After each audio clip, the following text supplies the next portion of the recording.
This is the College Football Inquirer's 500th episode. So before we get to the pod, let's look back at some of the pod's best moments as a show. The pole assassin decided to blame the kid for getting back there. He's supposed to know better. I don't know if I've ever seen a more disastrous, self-induced gaslighting of a situation more than Dan Thomas. Pete, did you really think that the pole assassin is like a crisis management mind? Like, what exactly did you expect?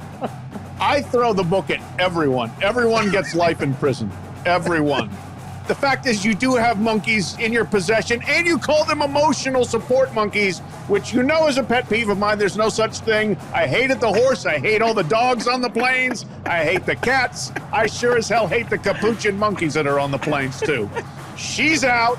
The monkey's out for being an emotional support fraud and for biting somebody and having a bad temper. And the kid is out for being criminally stupid.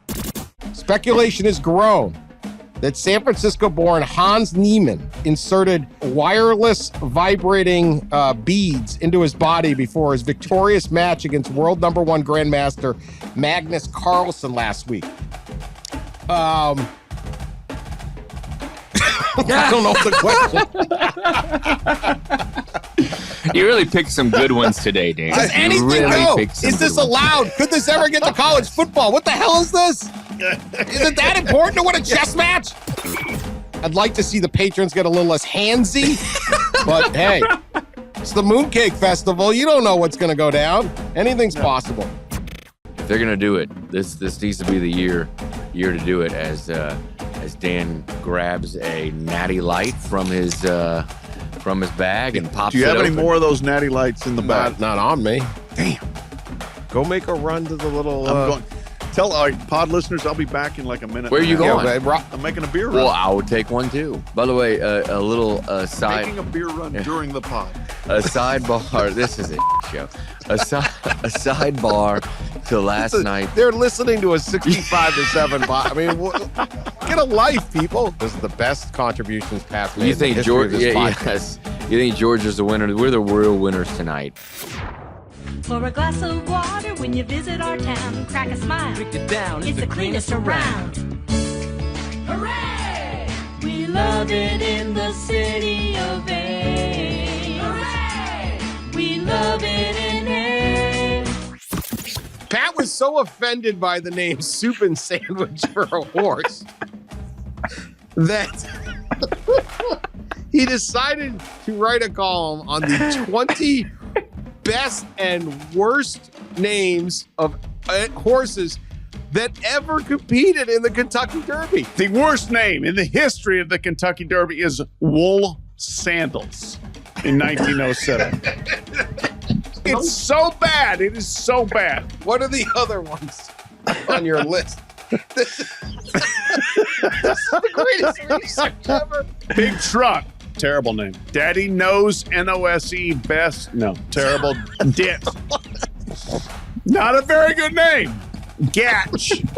Green Alligator. The most hateful column ever. This horse has been dead for like 100 years. I hate them all. Hate them all. This horse is like, what did I do? You think I got to choose my name? This column was 20 things I randomly got myself pissed off about.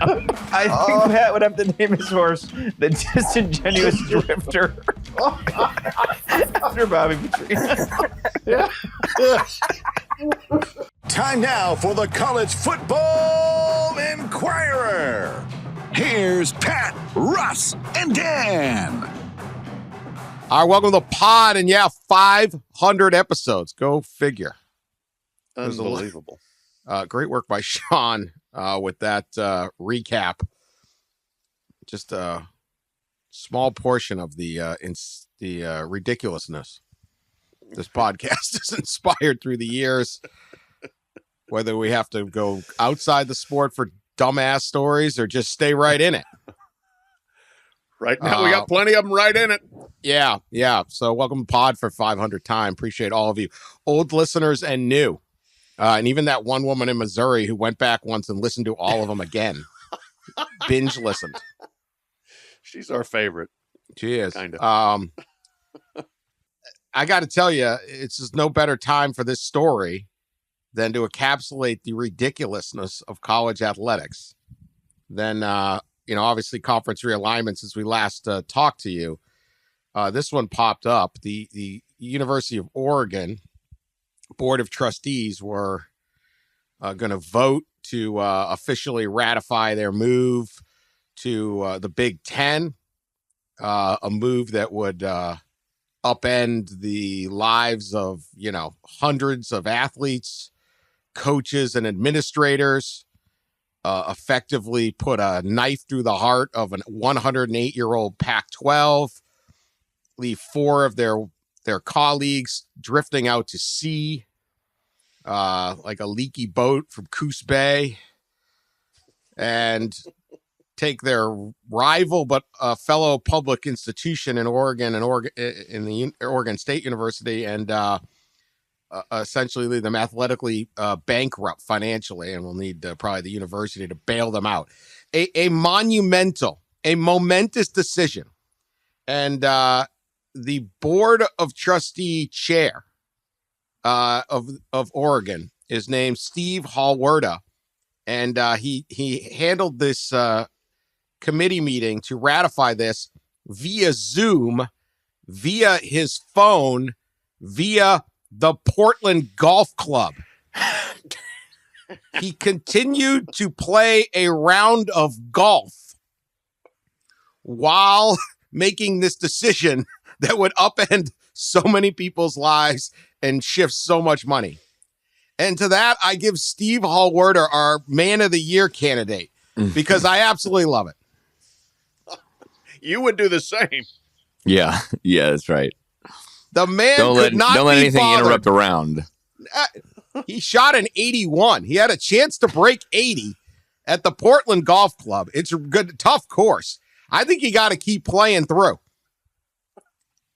I mean, he couldn't be bothered to stop playing golf.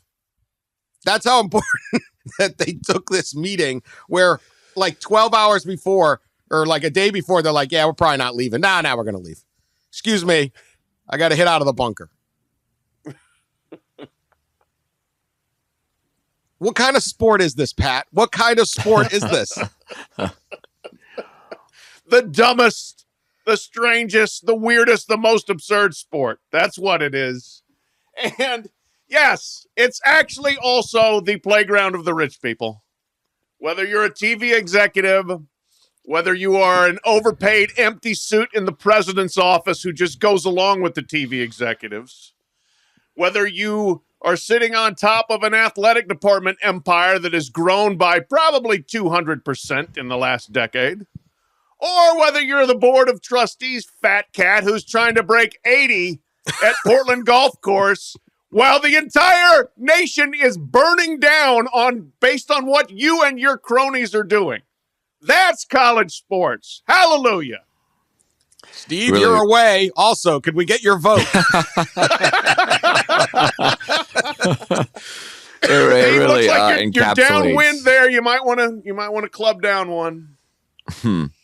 It really encapsulates the sport well, doesn't it? And the dysfunction within the sport, in the disorganization in the sport, and the lack of just leadership in everything. It's a great encapsulation of what happened. I know I couldn't join the emergency pod over the weekend.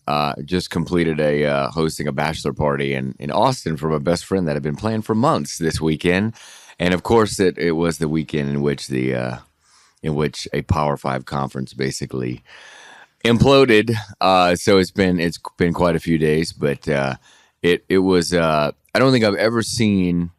Just to go back, since I haven't really commented on it, but I don't think I've ever seen a situation change so quickly from Thursday night, then Friday morning, then late Friday morning, right? Like Thursday night, it was pretty clear to me, at least, that the Pac-12 was in some trouble and was going to potentially lose Arizona after the Big 12 presidents basically approved their membership.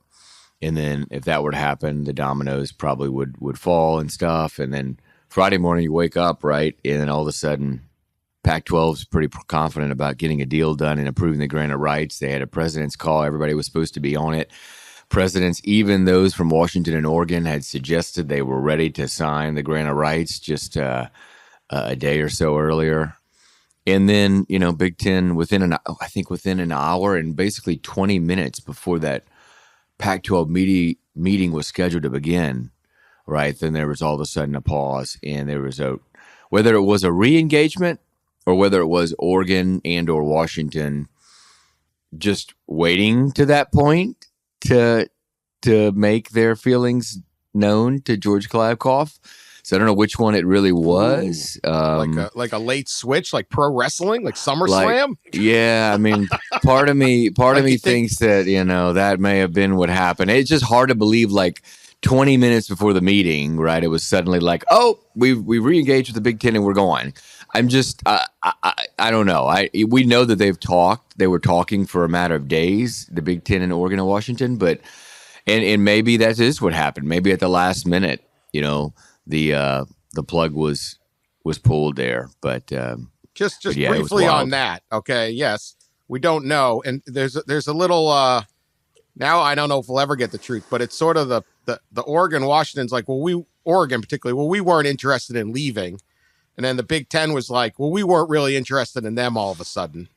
It was like both sides saying they didn't want it. But I think switching in 10 minutes makes perfect sense considering the guy was playing golf. It could have literally been like, I got an 8-foot downhill with a break. If it goes in, we're going to Big Ten. Anything is possible here. He's on the tee. He's not looking at the Zoom call, man. He's trying to decide driver or 3-wood here. Do we want to bend it to the left, or are we just going to power through? I mean, right. Play it safe as the 3-wood. Stay in the Pac-12. Bring out the driver. Try to clear the pond. Big Ten. What are we doing? I mean, I think a scene where Oregon and Oregon State are tag team partners, but then they do the switcheroo, and all of a sudden the partner takes the chair, slams it over the guy's head. His partner's head. That is pretty much what happened here. So I think this all makes perfect sense.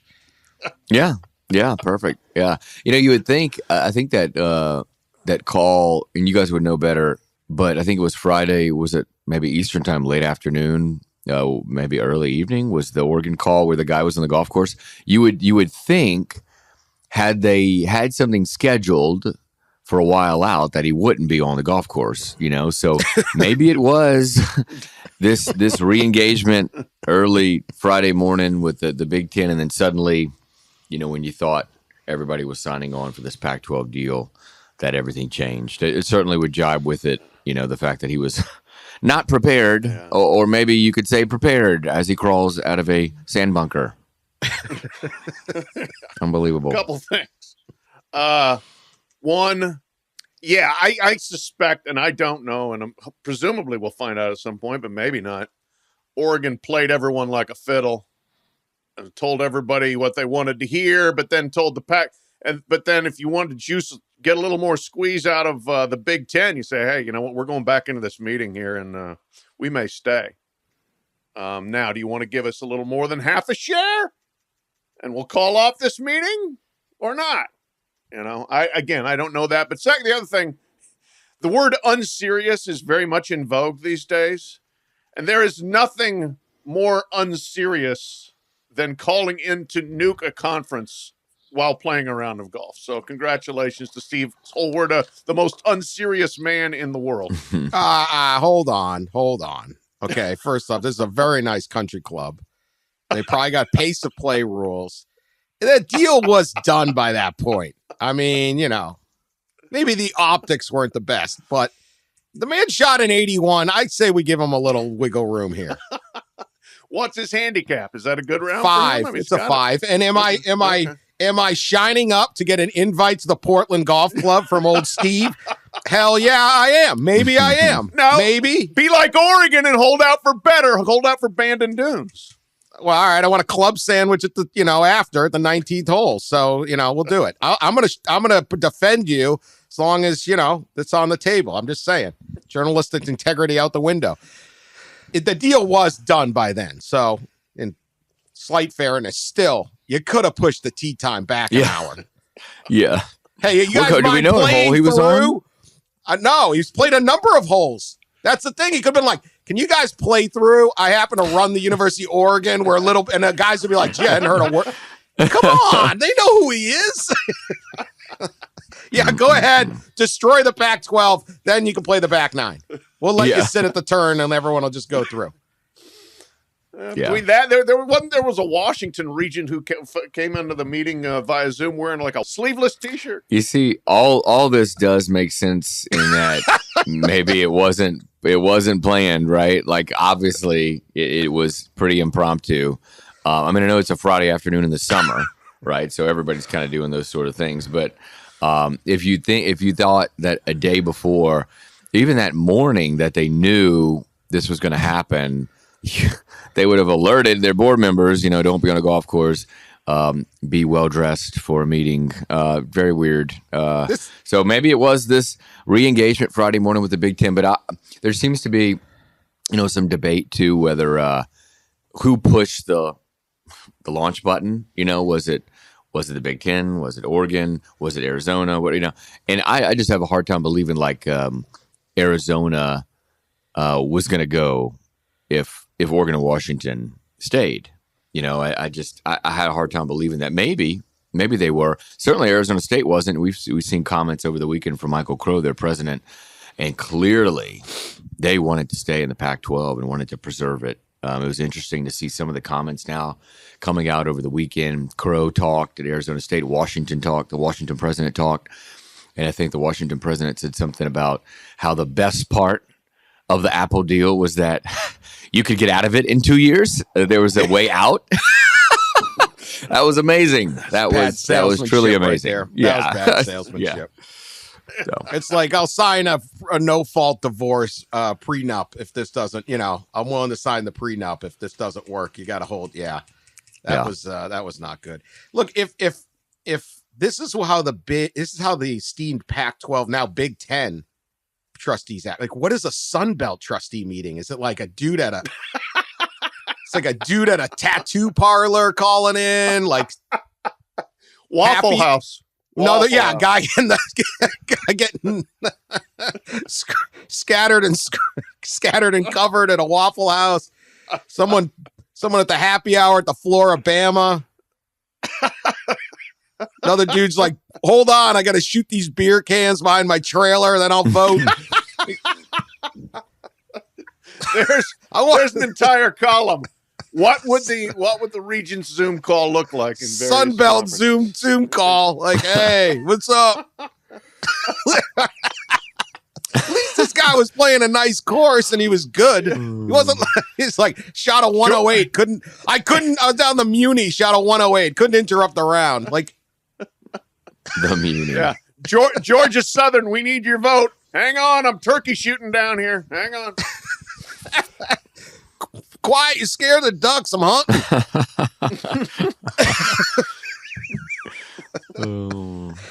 All right. Well, what's done is done. This is gallows humor for some of you guys. All right. What's the latest on the Pac-4? I talked to one Pac-4 source over the weekend. I just got a text back digging out. It's been, I think Biden has declared a disaster area. They'll send federal FEMA trailers in.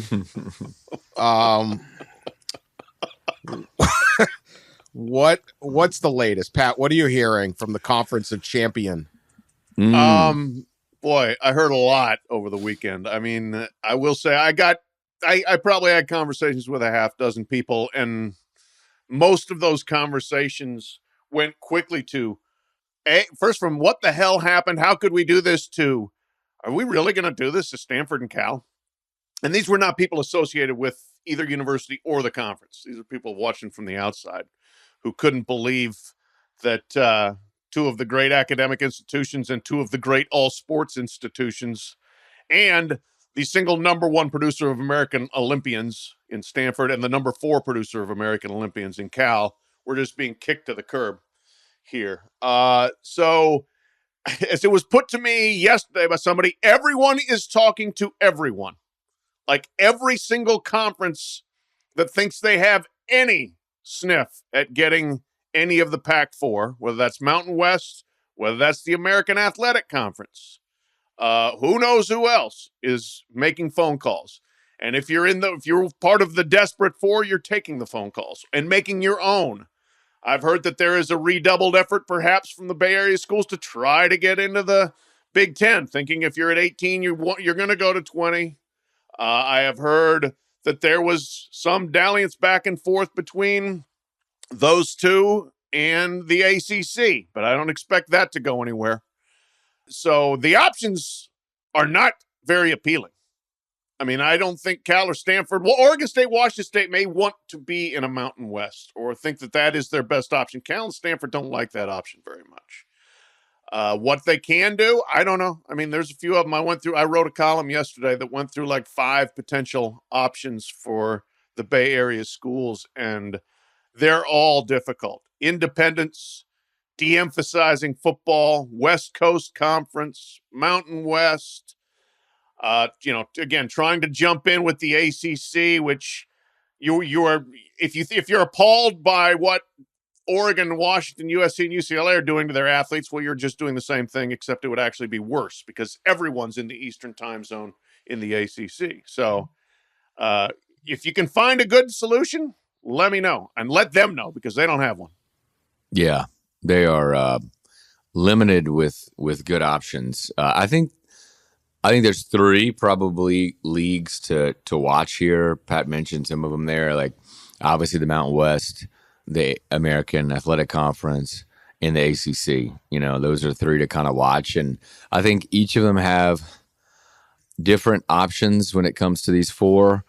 The Mountain West makes the most sense as far as geographic and cultural kind of fits, that there would be some kind of merger or acquisition or something, with the Pac-4 or the Pac-3, maybe. Stanford, a lot of thought as Stanford goes independent and maybe the 3 roll into the Mountain West. Maybe they rebrand Pacific Mountain, whatever, 14, 13.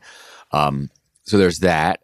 The AAC, I think, probably has one of the better TV situations of the group of 5. So you wonder if those West Coast teams would be interested at all in a merger there. It would be hard to see that because I think just geographically, the travel and all that, those schools don't seem to want to do that. Now, could they go pluck off some American teams? That's the kind of a question. And in the ACC option, which I agree with Pat, I think is a very much a long shot. In fact, ACC presidents met Friday night to really kind of, it sounded like, bring closure to their expansion plan that was ongoing last week about the acquisition of Arizona State, Utah, Stanford, and Cal. So those are the 5 that they were really seriously exploring that.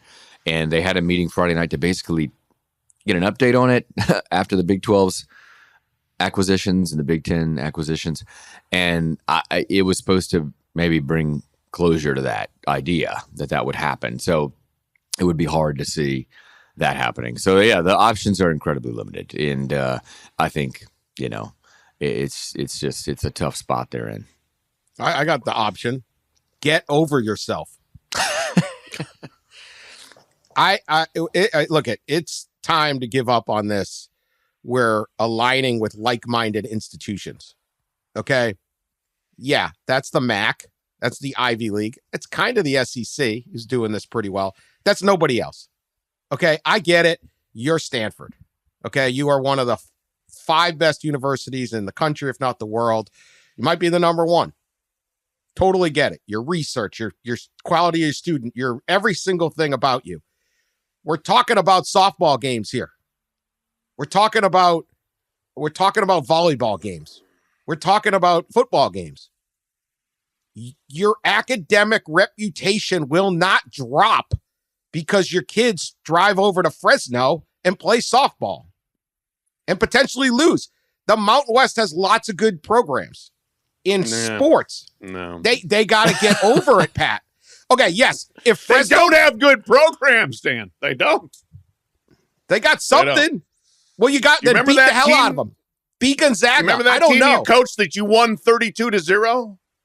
There'll be a lot of in youth soccer. There'll be a lot of 32-0. Let me just tell you about the 32-0 soccer game I coached. It was a lot of fun. It was a lot of fun. A lot of fun. Okay, was not that bad. We won 32. Other teams 0. That's pretty good. Now the 0, not so good. I'm guessing, but the 32, good times. Every kid went home happy that night. Believe me. You can. You come up with some kind of scheduling agreement with these things. Maybe the dumbest lie of all of college athletics, and we're talking about a lot of them, is that somehow your conference impacts your academics in some way. It doesn't. It just doesn't. Yes, if Fresno's like, hey, Stanford, you want to pair up on a research project? You're like, yeah, you can clean our lab beakers. Okay, no, we're not taking any of you guys. But we need somewhere to play a baseball game this weekend. We're over here. Get a bus. Let's go. Like when the ACC added, I remember this was the thing. We're going to add the University of Louisville. Not as prestigious of a school as Duke.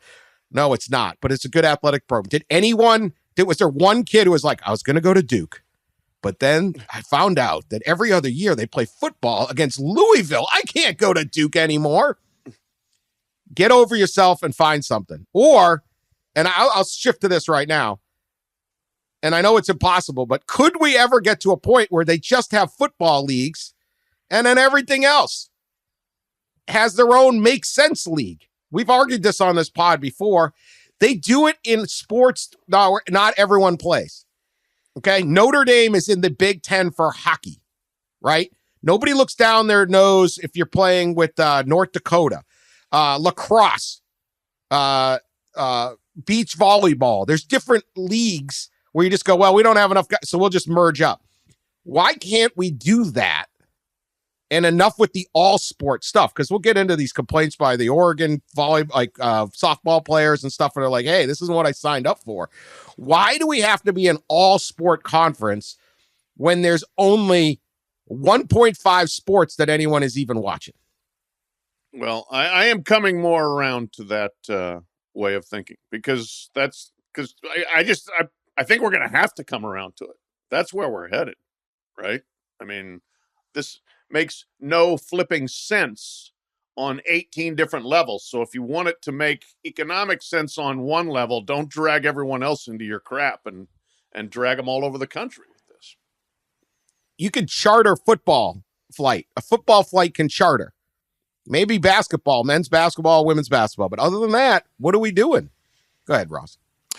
Yeah, no, I saw a clip. I'm sure you guys maybe have seen it, of Missouri coach Eli Drinkwitz addressing the situation. He was asked about it after practice. He said he kind of said the quiet part out loud, the part that we say a lot in the media, but you don't hear athletic administrators or coaches say quite a bit. And that was, did we ask the players how they feel about this? And I took away from his comments, which again, a lot of people feel this way, but don't necessarily say it, is football's going to be fine, basically. And I think he said that, football's going to be fine. But what about all the other sports? Did we ask them about the travel schedules? Did we ask them about how this impacts, maybe how much might impact their mental health? So these are, I think to Dan's point, we've been heading for a while into some kind of new evolution of the industry. It seems like we're going to get there much quicker than I ever thought. In 3 years, we have just all this incredible movement of realignment and consolidation of the biggest brands, which we could all see coming. And then the next step is, some kind of split in some way. The question is, how does a split work? Is it just football that breaks out in a way like we're talking about here? And then if that happens, how are all these Olympic sports funded? Are they still funded by football, but football is broken away? Football going to be okay with funding these sports when they're broken away? Is it just the top 30 or 50 teams or schools break away and they continue to keep the model and NIL evolves into some kind of revenue sharing or something like that? So there's a lot of different ways to do it. This is one thing suggested to me during COVID by an athletic director. So this is 3 years old, but he mentioned, do we break away athletic departments from the university? So all athletic departments are breaking away from the university. The tether between higher education in the athletic departments is torn away, which it's already stretching right now. Is it torn away, and then you pay for a copyright or whatever, a license to use the logos and the colors of the school and the school name, but it's an independent athletic department where you can do some things that you can't right now. So there's just a lot of options. I don't know which way we're going, but I can tell you this: the courts probably will decide which way that college athletics will go, right? And then the employment thing is certainly at the top of everybody's mind.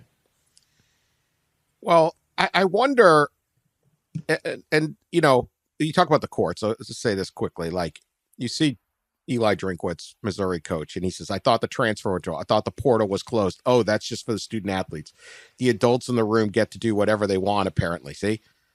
Eli's got a little subscription to the College Football Inquirer. Did we count the cost? I'm not talking, what's the number one symptom or cause of mental health issues? It's lack of rest or sleep. Traveling those baseball, softball games, those people, they travel commercial. When they get done, they got to get to the airport. They got to come back. It's 3-4 in the morning. They got to go to class. There was a Michigan regent, Jordan Acker, talked about these college leaders from the Big Ten, SEC, ACC, and beyond. Again, talking about how the biggest threat to college sports is the transfer portal and NIL. Then they go transfer portal, a conference in a week in August. The arguments for congressional action had no merit before. Now they look positively silly. In what world should student athletes be given a bigger grind with almost no say in this massive change, with zero of the TV dollars going in their pockets? Like, the call is coming from inside the house now. Yeah. Right. Yeah. Like and so how in the world are you going to get anything done in Congress when you literally have Power 5 coaches and Power 5 trustees and Chip Kelly said, well, we should just have one league. But what I want to get back to with this just football, what's the count? Like, I don't know anyone. I've not spoken to one person in college athletics, and maybe they're out there that's like, yeah, this is totally great. We should totally spread out as much as possible and have as much travel as possible and all of that. Like, I don't know one person. We had Jack Schwarbrick on here. He's like, we should just be playing Michigan State and whatever. Like, what are we doing? Who is arguing against it? Why? I know there's no leader. I know we have no leadership in this sport. No one is in charge. It's not Charlie Baker. But even if we got the major conference guys to get together and just be like, yeah, we should just do this for these sports. Or maybe this sport, maybe we keep SEC baseball, but we don't care so much about this one. Like, who is against some kind of common sense where it's like, let's let football make its decisions, and then let's then make other decisions? Because logistically, it seems a lot easier to have like belong to 6 different conferences than to belong to an 18-team conference. Pat? Yeah, I mean, I'm with you. Increasingly, I'm with you on this. I think there's a couple issues here. Can you just break away football, or does then basketball come into play? There is a $1 billion basketball tournament involved. But that has nothing to do with conference play. It's all in I know. But can you I'm going to tell you that the athletic departments are not going to want to just break off one. They're going to want the football, basketball too, probably, I would think, for the money. And then guess what? Women's basketball is going too. And then we're going to talk about Title IX, federal law, and what exactly are the state-funded universities, the taxpayer-funded universities, doing to adhere to Title IX in these situations. So there are problems. There are hurdles to getting there. At this point, let's examine them. Let's see what's the best way to go, because this is not it. Speaking of calls from within the house, several softball players from the Pac-12 conference, from Oregon, from Washington, place out there where, they play elite softball, got on Twitter and like, I didn't sign up for this. I didn't sign up to play my senior year going to Rutgers. I didn't sign up. I went to school someplace where my parents could see me play close to home. Now that's not in part of the deal. Morgan Scott, what happened to mental health of student athletes being important? The balance of practice, travel, school, and having a social life is already hard enough. Why add even more stress? The words I never want to hear from another college administrator: student athlete welfare. You don't give it. Shut up. Boom, roasted. But he shot an 81, Pat. He shot an 81. I was looking for it really quickly. I think it was Brett McMurphy who put it out. I think he got the information from Arizona State. It was just like the travel situation. We're talking about Oregon and Washington in the Big Ten, which you got to think, right, is a lot more travel than it would have been had they stayed in the Pac-12. But the Big 12 move, it was an interesting travel. It was much smaller of a difference than I had expected. Like average plane flights and stuff was like 30 minutes longer. Which I'd have thought Pac-12 travel was already hard, already pretty long, right? Yeah, right, north to south, and now they'll be moving more, I guess, east to west or west to east. But either way, I mean, look. They have it's all for so long, people within high up in college athletics always use as Pat was mentioning, it's not about money, it's about more than that, right? It's about student athlete well-being and healthcare. It's about all these other things. They would say that they're making the moves for the money that then in turn can provide more resources to student athlete healthcare and well-being, but at the same time, the conference move is damaging that more in a lot of ways. So none of it makes sense, and in a lot of ways, Friday. If you pull football, you just have a football conference, okay? The money's still going into the athletic department. If you have a basketball, let's say you're hopefully. Let's say I don't even know what, but let's say you're Boston College and you go, all right, we're going to be in the ACC for football. I don't know. None of them really are good examples, but say you're in one league for football. Again, like Notre Dame, you're in a hockey league. Well, we need a league to play hockey. Hey, everyone around here plays hockey. We're in your league. I don't know what share of revenue they get from Big Ten hockey, but there must be some check cut. Now, it doesn't cover the costs and all that, but it's still going in. But you say, well, we're going to pull football out. We're going to separate it. It's still money going into this thing called the university. This is all an accounting trick. Like the athletic department for generations has said football has to pay for all these other sports. And if all of a sudden football, it presumably still could because you can make more money. But if football... because you'd make the same amount of money for your football league, but you'd cut all the costs of traveling all these other teams. So it'd actually be more profit. But also, even if it can't, the university can say, well, it's important to us to have a volleyball team, so we will cover that. I mean, it's just accounting. The athletic department must break even. Well, it's actually not a good thing because then they spend so much that their budgets are so crazy that they have to chase things like, let's join an 18-team league that stretches all over the country. Because we decided to build, what's like, an $800 million football stadium. Well, maybe you didn't need that. Maybe you didn't need a new locker room every 3 years. Maybe you didn't need all this stuff. It leads to waste of resources. So if Oregon could say, look, we're going to ship our football program to the Big Ten and we're going to charter flights and it's going to be fine. We're going to make more money, but we're going to cut our costs by playing a more regional. And I'm not just talking about Pac-12 teams, but we're going to play the University of Portland. We're going to play Gonzaga. We're going to play whatever's around there, right?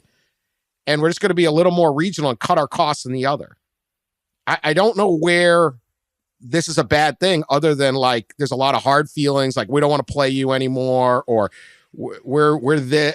I just feel like it's a lot of ego and like puffed up what league we're in, opposed to the common sense of like, this is better for the bottom line and our athletes and common sense and even recruiting and all of that.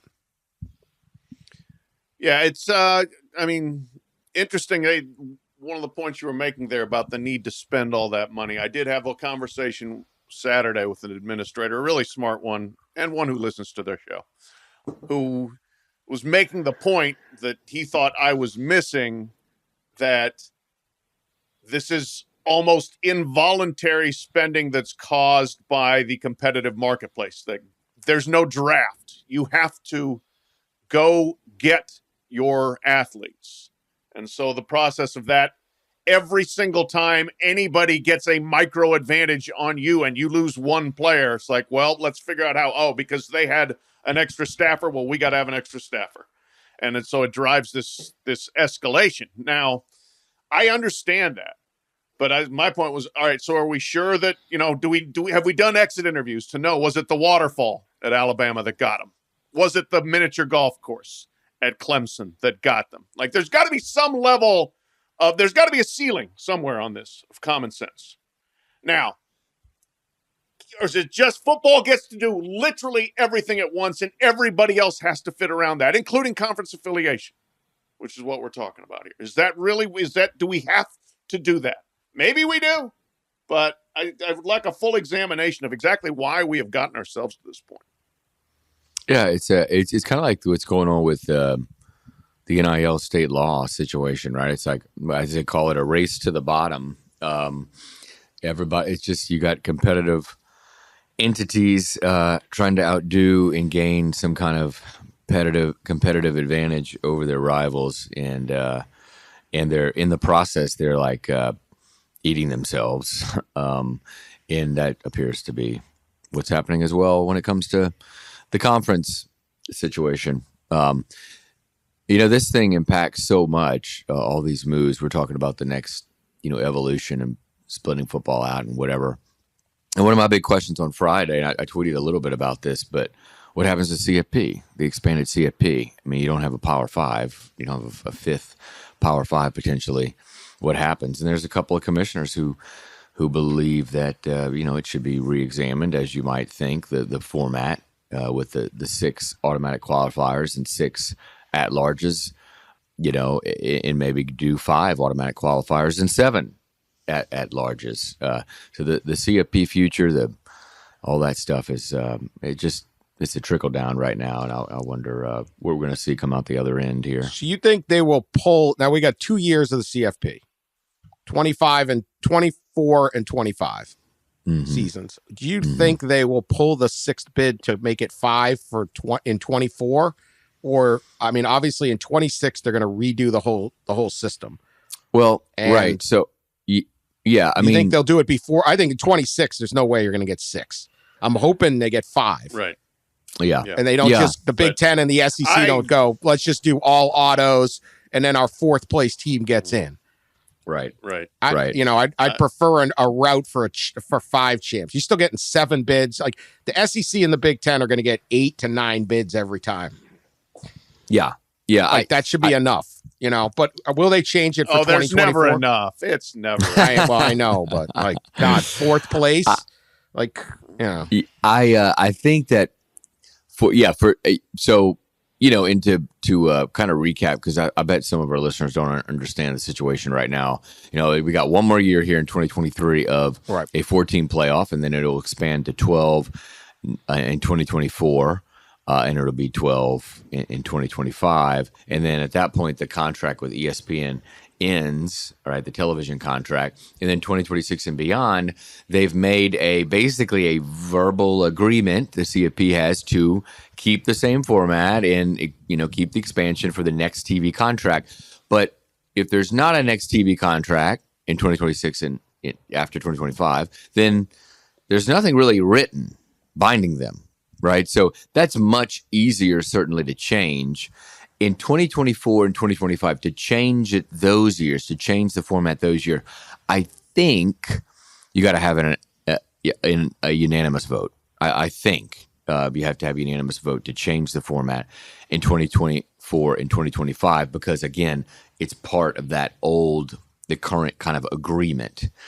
But they could have unanimity in that, although there are probably some group of 5 commissioners who would be against that. But certainly the powers, right, the Big Ten and SEC specifically, you would imagine they would prefer to have fewer AQs if there's fewer Power 5 to one fewer Power 5 team. Because right now the thought is each Power 5 champion probably would get a vote in the current system, or get their champion in the current system. Although if you look in the last 10 years, right, the Pac-12 would have missed it 1 year and you'd have 2 group of 5 champions in. But usually you'd have had, 5 Power 5 champions in a group of 5. And so now I think the thought is, do we want 2 group of 5, champions in every year? So I think, so to recap, I think it might need a unanimous decision to change it in 24 and 25, so it'd be more difficult. But 26 and beyond, for sure, the Big Ten and the SEC will steer that ship.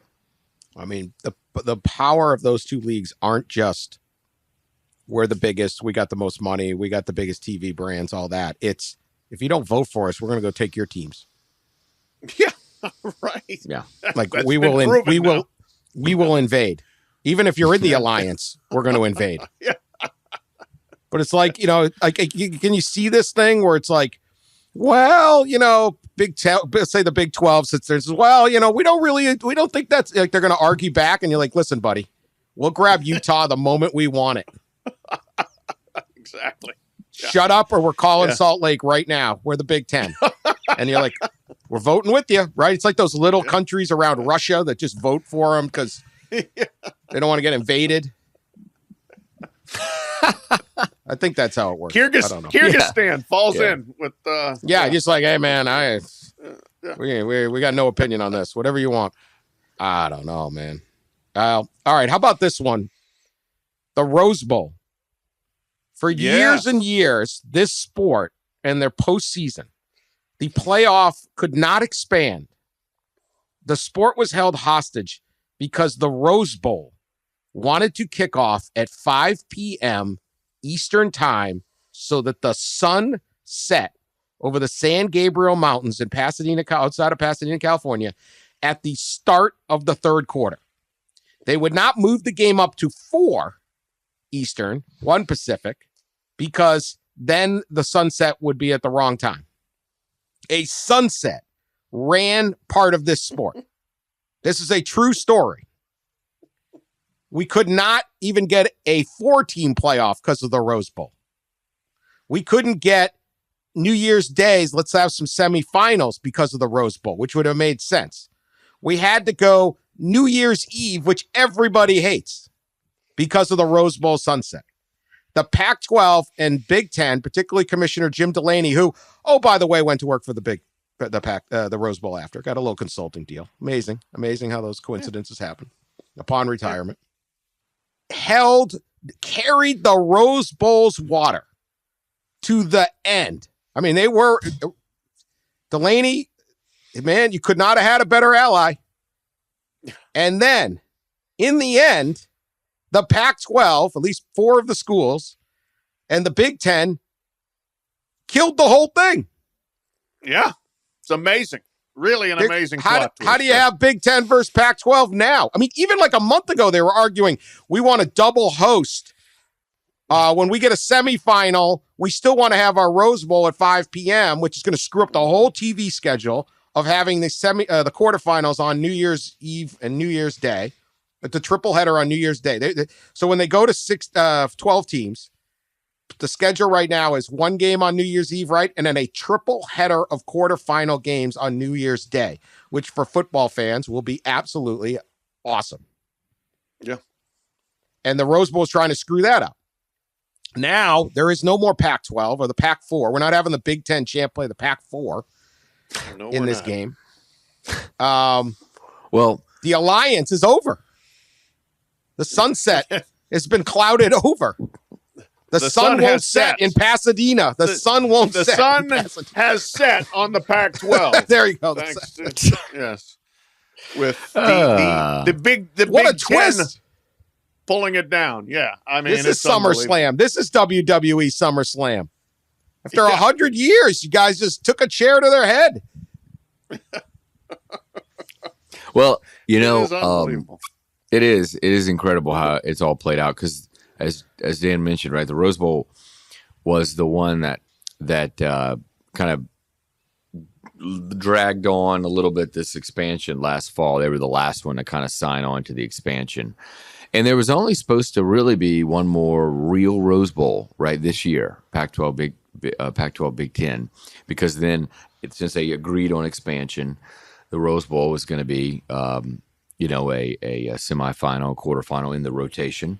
And the CFP has made it clear that they were going to pair as much as they could when the seeds come out. They were going to pair Pac-12 in Big Ten in the Rose Bowl in a quarter semi as much as they could. But really, the true Rose Bowl was kind of dead when they accepted the expansion. Although, as Dan mentioned, right, they were fighting to actually hold a second game and have an actual Rose Bowl, which would have been kind of crazy, right? Because it would have probably been the third best Pac-12 team against the fourth best, maybe even fifth best Big Ten team. So that did never seem very appealing anyway, and now obviously it's completely blown up. Yeah. By the way, I don't want. I'm not going to hijack, but just for a second, think about can George Kliavkoff even go to the Pac-12 football championship game this year or the Pac-12 basketball tournaments? Can you show up after all of your organs have been removed? I mean, how do you even go? And sit there and say, welcome to our great event with our great conference, all of which is falling apart. Just talk about awkward. Yeah, this is the Southwest Airlines commercial for George. Yeah. Probably, you need a Snicker bar to feel better. I don't know. Yeah, you probably just need to step down. It just didn't happen. He got boxed out on that. Yeah. How do you hand the trophy? I mean, it's going to be. I mean, all of it. I mean, yeah, even the schools that are, every school hates you. Yeah, that's right. not good. The ones that left hate you. The ones that stayed hate you. Yeah, and there's a bit about that from I think this was a Washington President interview I saw mentioned, seemed to intimate or suggest whatever that the schools were maybe at least slightly misled on the deal. And that if that I don't remember the exact quote of the Washington President, but it seemed like that the schools thought the deal would be this over here, and it was this. It just wasn't as strong in some regards. And look, it's been a year of negotiations, and George Kliavkoff has been very confident in one of his administrators in his league who is not real thrilled, I think, at everything that unfolded. Mentioned that, I think the words were, George was overconfident and under-delivered. All right. Anything else on the realignment? Obviously, this is the ongoing saga of all ongoing sagas. So anything else anyone want to touch on? Because I do have a little bit of football, actually. Actual football. Astounding. We better get to it. We'll have various tentacles of this that'll come up for weeks. Keep going. Keep subscribing. Yeah. We had a huge week last week on our listenership. We appreciate all our new listeners or people coming back to the pod at the same time. We just, good for ratings. We just need the sport to implode every week. Oh, yeah. And, the sport, just kill off a 108-year-old conference. Good times. So, stick with us. We're not done with this. I did want to do this. Now, last week, Florida State, they're worried about their conference. They're worried about their revenue. They're worried about a lot of things. That said, over the weekend, they landed their commitment from KJ Bolden, who's a safety out of Georgia, the number one safety in the country by most of the recruiting analysts. Top 10, top 15, 5-star recruit, beat Georgia, Auburn, everybody, Ohio State for this guy. Mike Norvell's program now has 4 top 40 players. They're in the top 5 in everyone's class rankings for 2024. For a program that's supposedly doomed in the ACC, the Seminoles are saddling back up and looking, they're poised for a good season, but things are kind of rolling in Tallahassee, other than the angst over the future. And I always wonder sometimes if the panic never really arrives. Pat, thoughts on the Seminoles? Yeah, going to be a fascinating season for them on the field. It's there for them if they're good enough, and they might well be good enough this year. This might be the big breakthrough for Mike Norvell, who's been a good coach. Can he reach elite status? We'll know quickly. They're playing LSU in Orlando Labor Day weekend, and then they've also got to go to Clemson, where they have gotten their ass handed to them a lot of times in recent years. But they've got a chance, and as you said, recruiting momentum building forward. So the reasonable expectation is Florida State, they may never be as consistently great as they were under Bobby Bowden, because that's almost impossible for anyone. But still, for them to be back to being really good. And then, what does that mean for the big picture in terms of their long-term marketability, viability, and that wild tantrum by everyone associated with the school last week in the middle of everything? I mean, that was still so crazy to me. I have not yet heard any definitive, or even undefinitive evidence that they have a place to go. Like the SEC isn't jumping up and down saying, oh gosh, yeah, if Florida State can just get out of that deal, we'll take them right now. I haven't heard that from the Big Ten either. So where they're going, I don't know, but they're making a lot of noise. Well, that's the thing, is that they're making a lot of noise off the field, and they need to probably make a lot of noise on the field in order to help their case off the field. So this season does feel really, really important, because they do seem to be gearing up, Florida State, for some serious move off the field. I don't really know what it is. Like Pat said, it's I don't sense the Big Ten or SEC is interested in getting involved in a grant of rights legal fight, being in the middle of that. Right. And SEC already has the state of Florida with Florida. Big Ten, they're going more east to west in expansion, not as much south. But I know, and a lot of people may have missed this on Friday, but Sportico reported a pretty significant story around this issue that Florida State has been working with J.P. Morgan Chase to explore how the athletic department, can raise capital and kind of be a private entity. We just talked about this, right? We just talked about how the athletic departments could break away from a school. So is that what they're thinking in some way? And then they could, use this entity to potentially work out of the grant of rights and maybe be independent for a little while. I mean, there's all kind of possibilities out there. But the bottom line is they need to start winning and winning consistently, right, on the field in football to make their case off the field a little better. Well, what they need is to find a way that the television networks are running all this stuff. So the TV networks want to get Florida State into either the SEC or the Big Ten because it would help produce big games. But what is the motivation of ESPN to blow up the ACC when they have the ACC on a nice deal to 2036 to add Florida State to the SEC, where they then would have to pay more? Yeah, they're already broadcasting Florida State games. So until that bottom line works, ESPN's out. Now, could Fox try to say we want them in the Big Ten, and then it's worthwhile? But you're down to one league and one suitor. These leagues are being run. SEC doesn't want to move at all. They're good. 16, let's go. But there's no incentive. You have to find a way for the team that Oregon and Washington made sense for Fox to go and say, we're going to blow up the Pac-12 and get them to the Big Ten and CBS and NBC, but mainly Fox, because Fox owns all of Big Ten television rights. And then they sublease them out to these other television. Because then it's like, well, we don't have to pay for the Pac-12 at all. We get the West Coast. So you have to find a way for the TV network to want it more than the presidents.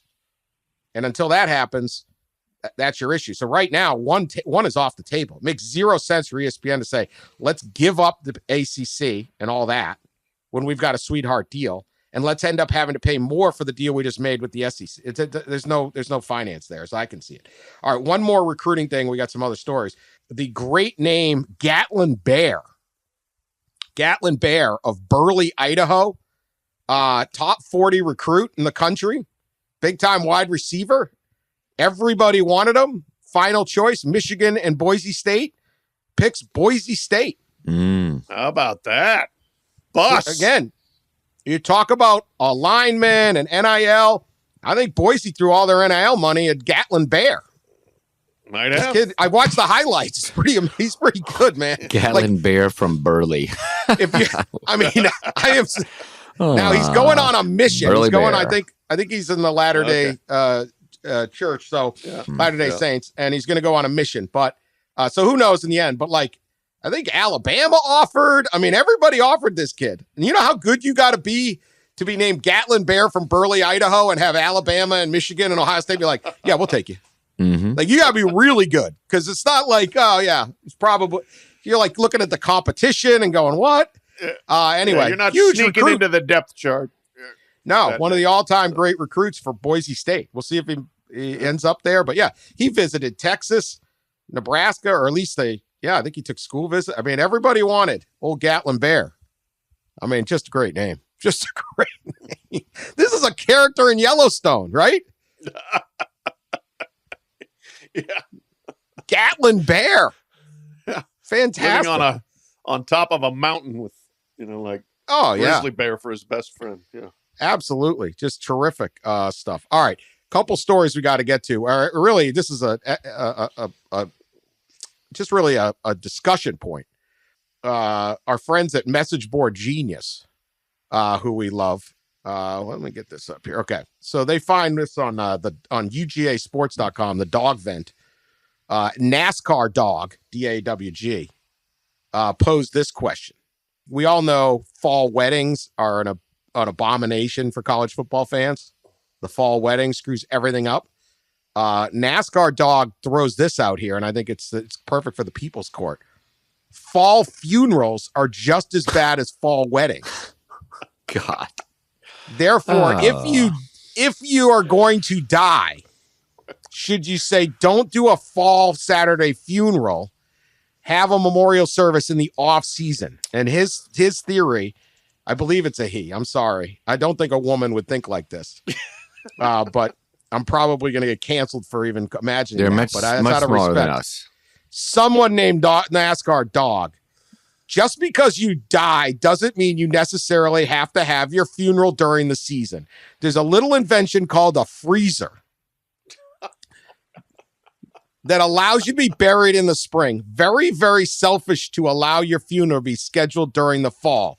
Pat Forde, is it rude to die in the fall and expect a funeral during the season? It's incredibly rude. It should be written into every will. Like, you know what? If you are a football fan, say, look, don't bother. And I could actually see this creating a cottage industry in, like, the state of Alabama. Like Arnie's cold storage mausoleum, where we just put the body in. If you go down in September, you put the body in, and we'll wait till an open date, or we'll wait till December. If Bama's in the playoff, we'll wait till January. Fine. So, yes, Arnie's cold storage mausoleum coming to a city near you in the SEC. Yeah. I can imagine in early December, all the morgues to be full, and all the freezers, maybe restaurant freezers cleaned out. Let's get the bodies in there. We're full back here. This is. I would expect nothing less from message boards. I think this. I mean, at least like Iron Bowl week, like you got to be like, nah, we'll do it Monday. We'll do it Monday. No Saturday funerals. Can't be dying on Iron Bowl week, which also means you can't be shooting each other down there. Remember? Yeah, it's true. Yeah. It's led to the need for numerous funerals. Yeah. So yeah, I think he's onto something. It is a little rude. I mean, just tell your love. Obviously, if you're on your deathbed or you got the will, that's one thing. But even then, you kind of tell your wife, or you tell your friends, if I die, just cremate me, and you're only like 30, but you never know, right? Unfortunately, I think it's fair to say, look, don't do it on a Saturday. Let's just put I think he's got a good point. The freezer, everyone's going to be bitter.